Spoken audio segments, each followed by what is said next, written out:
Sebelum melanjutkan, jangan lupa subscribe dulu, terima kasih. Bab 369 mainkan game. Chu Feng, itu kamu. Setelah melihat Chu Feng, meskipun orang-orang itu sudah menjadi tahanan, mereka masih mengungkapkan kebencian mereka terhadap Chu Feng. Terutama Song Qingfeng, Bai Yunfei, dan Liu Xiaoyao. Ekspresi di mata mereka bisa dengan mudah membunuh. Apa ini? Dan setelah melihat Chu Feng dibawa masuk, Raja Katak Hitam juga bertanya. Yang mulia, bocah manusia ini baru saja menyusup ke wilayah kita jadi kami menangkapnya. Dilihat dari penampilannya, dia juga pasti dari villa terhormat. Salah satu binatang buas alam surga menjelaskan. Oh.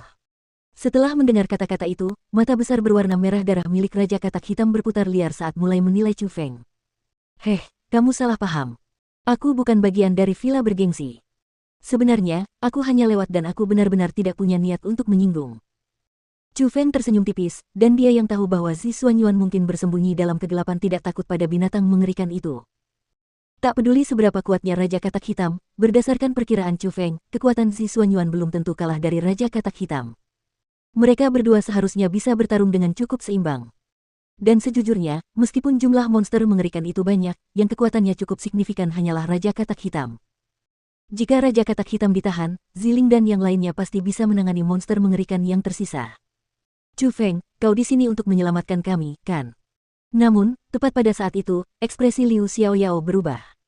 Wajahnya tersentuh, nadanya penuh rasa terima kasih, dan dengan semangat yang tak tertandingi, dia memanggil Chu Feng. Saat mereka menghadapi perubahan Liu Xiaoyao, pada awalnya, Song Qingfeng dan Bai Yunfei tidak mengerti, tetapi dengan sangat cepat, mereka bereaksi terhadap kata-katanya. Dengan senyum aneh, mereka juga berkata kepada Chu Feng. Chu Feng, aku tahu kau akan mengutamakan persaudaraan dan kau tidak akan meninggalkan kami. Jadi bagaimana? Kau sudah memberitahu para tetua, kan? Mereka seharusnya segera datang untuk menyelamatkan kita, kan? Chu Feng, tetap saja kaulah yang paling mengesankan. Di jalan, kaulah yang membunuh binatang buas paling banyak, dan setelah acara ini selesai, aku yakin kepala Villa Qinlei akan memberimu hadiah besar. Sialan, rencanamu untuk menyakiti orang lain terlalu konyol, bukan? Apa kau pikir semua orang sebodoh dirimu? Chu Feng mendengus dingin dan matanya penuh dengan penghinaan. Dia tahu bahwa Liu Xiaoyao dan yang lainnya ingin meminjam pisau untuk membunuh. Mereka ingin membuat beberapa kebohongan untuk membangkitkan kemarahan binatang buas, dan meminjam tangan binatang buas untuk membunuh Chu Feng. Namun, Raja Katak Hitam jelas sangat cerdas dan dia melihat bahwa Chu Feng memiliki beberapa insiden masa lalu dengan Liu Xiaoyao dan yang lainnya. Jadi, di wajahnya yang jelek, sedikit keanehan muncul dan dia berkata, jadi sepertinya kalian saling kenal. Kami tahu, tentu saja kami tahu. Dia adalah saudara baik kami dan aku menyarankanmu untuk tidak menyentuhnya, atau ayahnya pasti akan menginjak-injak gunung 1000 monster milikmu. Liu Xiaoyao tidak membiarkannya begitu saja dan terus mengarang kebohongan. Benar sekali. Ayah Chu Feng paling membenci binatang buas. Setiap hari, ayahnya memakan binatang buas dan tempat tidur di rumah Chu Feng terbuat dari bulu binatang buas. Bai Yunfei juga menambahkan, apakah kamu berani bersikap tidak tahu malu lagi? Kamu tidak perlu terlalu jelas dalam menjebak orang lain, kan? Apakah kamu benar-benar berpikir bahwa setiap orang memiliki kecerdasan yang sama seperti kalian semua? Chu Feng membantah. Hahaha, menarik, menarik. Jadi sepertinya ada cerita di antara kalian semua. Sapi kecil, apa yang sebenarnya terjadi? Ceritakan padaku. Raja Katak Hitam tertawa terbahak-bahak, lalu melambaikan tangannya ke arah binatang buas berkepala sapi di dekatnya. Binatang buas mengerikan itu berbeda dari yang lain, karena ia mengenakan pakaian manusia. Ia berjalan ke sisi Raja Katak Hitam dan bercerita dengan wajah penuh rasa hormat. Jadi begini, Baginda.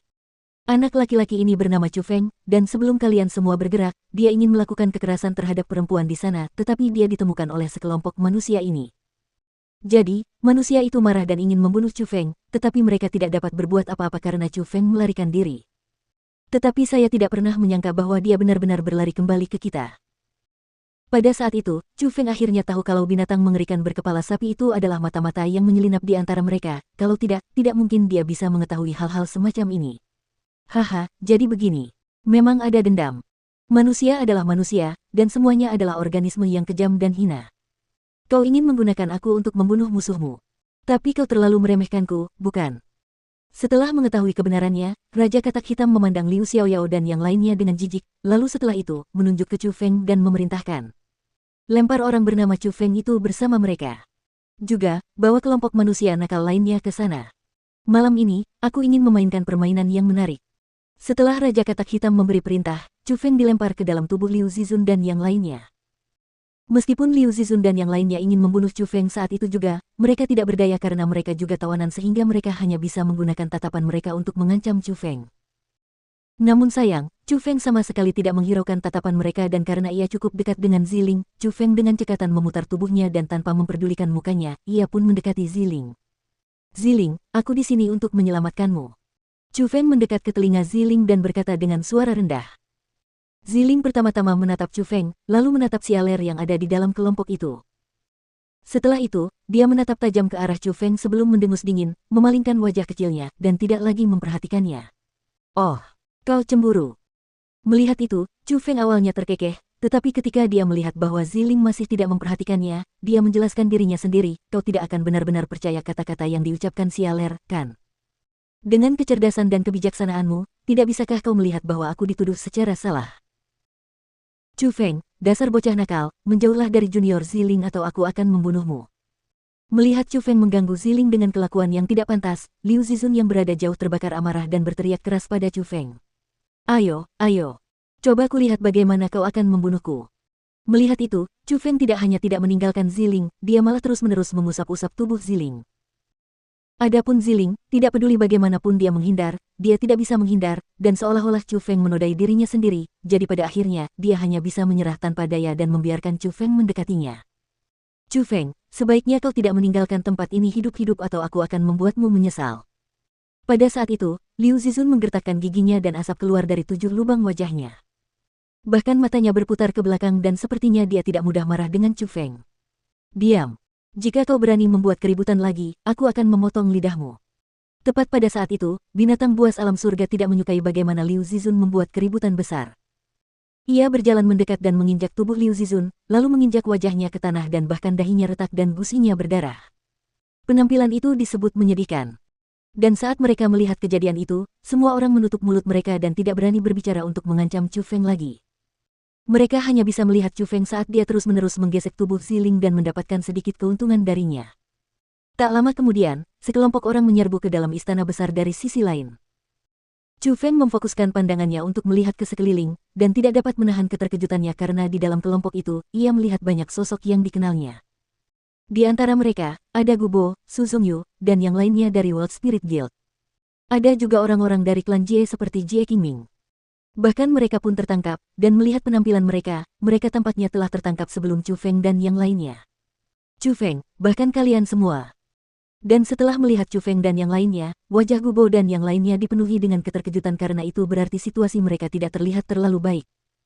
Setelah itu, Jie Qingming dan yang lainnya seperti Chu Feng dan yang lainnya, mereka didorong ke tengah istana dan mereka duduk melingkar. Pada saat itu, Raja Katak Hitam berdiri, melangkah dengan gaya yang mewah dan tiba di depan Chu Feng dan yang lainnya. Tepat pada saat itu, di wajah kodoknya yang jelek, ia memperlihatkan senyum ringan khas kodok dan berkata, semuanya, manusia yang tak tahu malu, bagaimana kalau kita memainkan permainan yang menarik?